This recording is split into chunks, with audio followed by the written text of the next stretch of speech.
Ate, pwede po ba akong mangutang sa... Naku, pasensya ka na. Wala pa ako mapapahiram sa'yo ngayon. Hindi pa nauwi ang sir mo eh. Sa katapusan pa.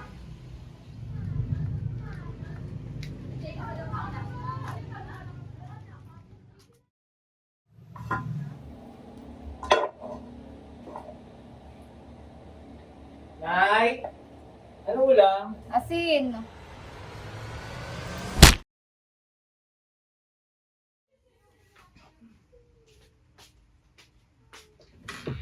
Magandang umaga po. Ako po si Andrea Absede. Isa po akong student nurse mula sa Emilio Aguinaldo College dito po sa Dasmariñas. And nandito po ako para sa house visitation po para sa pamilya po ni Edmundo Gonzalez. Sarain mo, tuloy ka muna dito.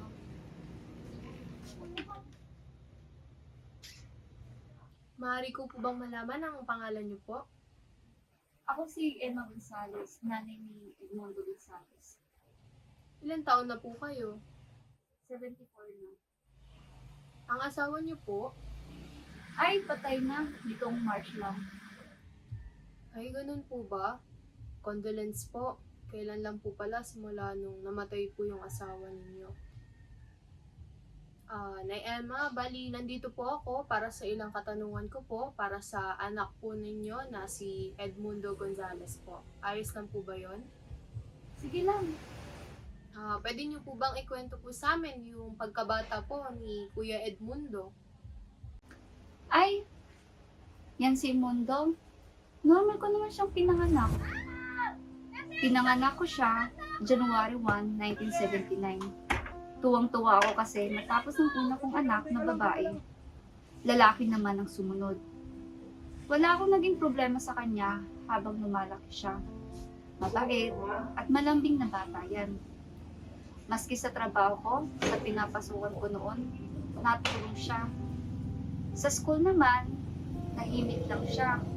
Pero magaganda ang trabaho niya. Wala din naman akong narinig ng reklamo sa mga guro niya. May mga kaibigan din naman siya at mahilig maglaro. Habang lumalaki din ang aming pamilya, nagkakasundo naman sila at nagmamahalan. Pero dahil lumalaki na ang aming pamilya, kinailangan naming magdoble kayod ni Mister. Dahil dito, ang kapatid na nilang panganay na si Mary Ann, ang nag-aalaga, tumitingin sa kanilang apat. Pero nito lang din namatay yung asawa ko. Hindi yun alam ni Mundo, baka kasi magwala kapag nalaman. Pwede niyo po bang ikwento sa akin kung ano po ang naging dahilan at nangyari po ito kay Kuya Mundo? May mga napansin po ba kayo o meron po bang mga kakaiba po na napansin niyo po kay Kuya Mundo habang lumalaki po siya? May isang araw, third year high school na si Mundo. 18 years old na siya noon. Umuwi siya na puro uling ang damit. Ang damit ay kulay puti. Tinanong ko siya kung saan galing ang mga damit sa kanyang katawan. At sabi niya, naglaro sila ng mga ka-eskwela niya. At hindi niya alam na ang napagtaguan niya ay ulingan.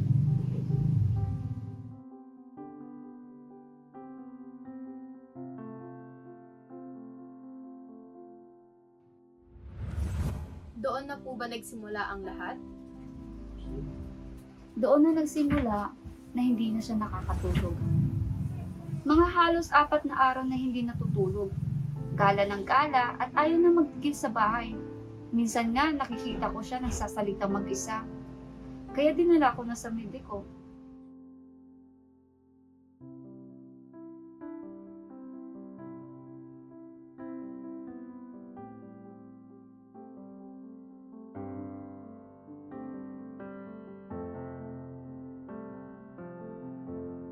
Sabi doon, nanuno daw.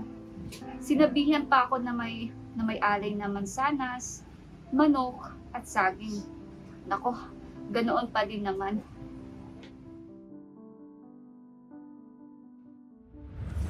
Nay Emma, matanong ko lang po, meron po bang pagkakataon na may nabanggit po sa inyo si Kuya Mundo na nabubuli po siya noon? Meron nung high school din siya. Sige, pagtripan natin yan. Tingnan natin. Umuwi galing school, may gupit ng buhok. Siya daw ay napagtripan sa school.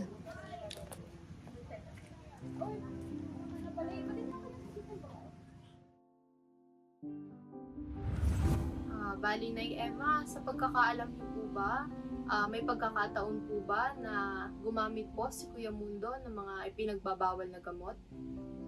Wala, napagod lang yun. Nung 18 years old siya. Pumasok din siya sa pagko-construction. Ay nako, 3 araw lang ang tinagal. Nagbubuhat ng hollow blocks at buhangin. Wala din siyang baon nun.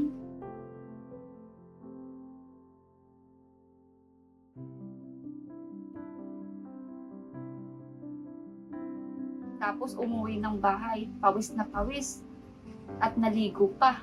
Hindi ko naman alam na naliligo siya at wala din ako. Ayun, dinala ko na sa CCMH para patingnan na. May mga trauma po ba na nangyari sa kanya nung bata pa po siya? Nung 19 years old siya, bumitin siya sa jeep. Sa Imus. Ayun, nalaglag tapos nagpagulong-gulong. Nagkaroon lang naman siya ng mga gasgas. Pero ayun nga, napilitan na ako ipa-admit sa CCMH. Kasi gala ng gala. Kapag naman pinapainom ng gamot, makulit. Hindi ko na kaya.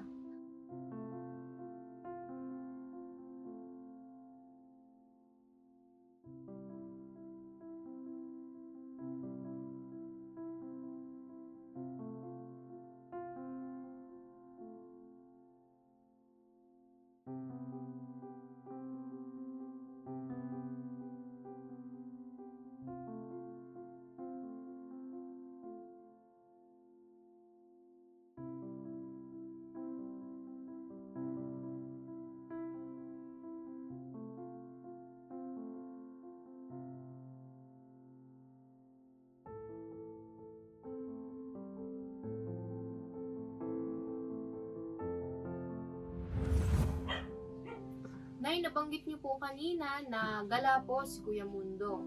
Matanong ko lang po kung meron pong pagkakataon na nawala po siya. Nakakabalik naman siya noon. Nung 20 years old siya. Nakakarating yan si Mundo ng Luneta gamit-gamit ng yung bike ng tatay niya.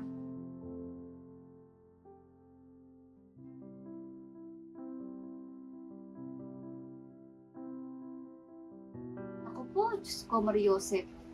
May 2 van na dumating sa amin, mga pulis.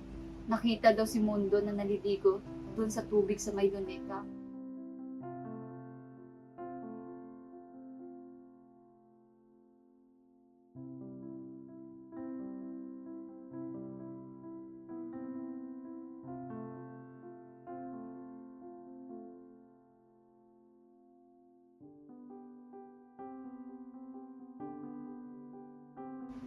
Tapos, dinala siya sa city jail at nakakulong ng 2 buwan. Hindi pa naman siya masyadong malala noon. Tapos, noong mga 21 years old siya, matapos ang 6 na buwan, binalik ko na ulit siya. Bali, pangalawang admission niya na noon. Nay, sa mga panahon po na sinusumpong si Kuya Mundo, ano po yung mga usual na ginagawa po niya? At tanong ko lang din po kung ano po yung mga aksyon na ginagawa niyo po tungkol dito. Naku, nagwawala yun. Nagsisira ng gamit, dapat yung mga bagong binigong baso. Kumakalma naman siya matapos ng 1 oras. Delikado na kasi talaga siya. Kahit yung mga kapitbahay namin natatakot na din. Mabait naman yan, kaso madaling magalit.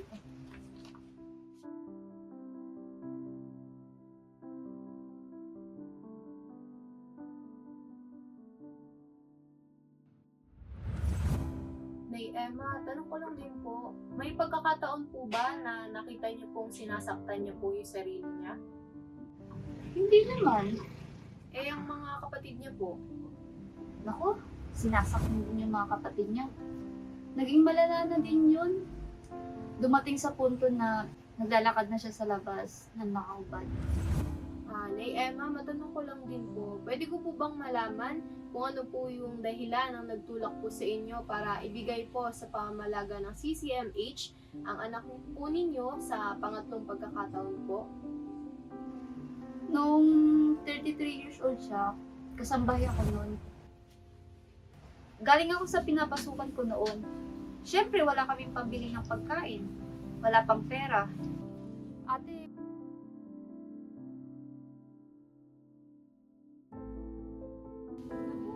Pasensya ka na. Wala pa akong mapapahiram sa'yo ngayon. Hindi pa nauwi ang sir mo eh. Sa katapusan pa.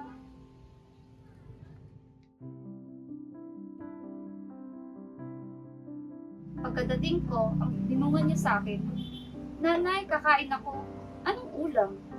Ako'y nagbiro lang, kasi ng aming uulamin. Ulam. Nagalit at sinuntok ako. Ano pong nararamdaman niyo tungkol dito? Nainis ako, hindi ko na nakayanan.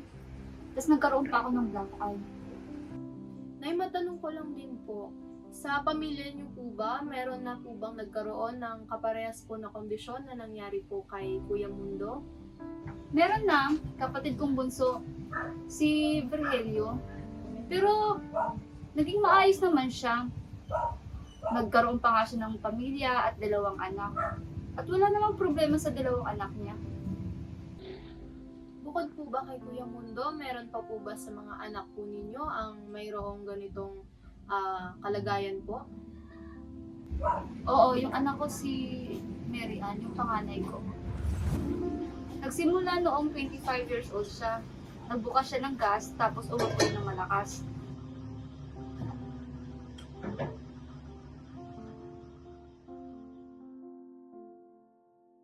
Pakiramdam ko, nagka-trauma siya.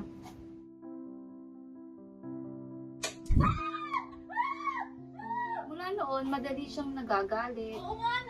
May pagkakataong ding nakikita ko siyang nagsasalitang mag-isa. Ayaw niya din ng maingay. Sumunod na doon si Mundo. Sabay ko na sila pina-check up noon ni Mela. Sumunod na doon si Ernest Joy. Nung mga panahong na-admit si Mundo, si Ernest Joy ang nagbantay. Tapos, nakitaan din daw siya ng mga doktor doon kasi hindi daw gaano nakakausap. Pagkatapos, sumunod si Eddie. Si Eddie makulit. Nawala nga yun ng 6 na araw. May mga nakakita daw tumatakbo papuntang Nasugbo. Ayun, dinala nga ng mga pulis dito. At ayun nga, sumunod na nakasama si Mundo doon sa ospital. Sa awa naman ng Diyos, ang bunso kong anak na si Eric, normal, may pamilya at nakakapagtrabaho. Nay Emma, matanong ko lang po, ano po yung nararamdaman nyo na unti-unti po sa mga anak ninyo bukod po kay Kuya Mundo ay nakikitaan po ng mga sintomas? Sa asawa ko, wala naman. Pero sa akin, masakit kasi mga anak ko yan eh. Mahal ko yun. Talagang sigurong ganun ang kapalaran ng Diyos sa amin. Wala namang sigurong magulang na ayaw makitang maayos ang mga anak nila, di ba?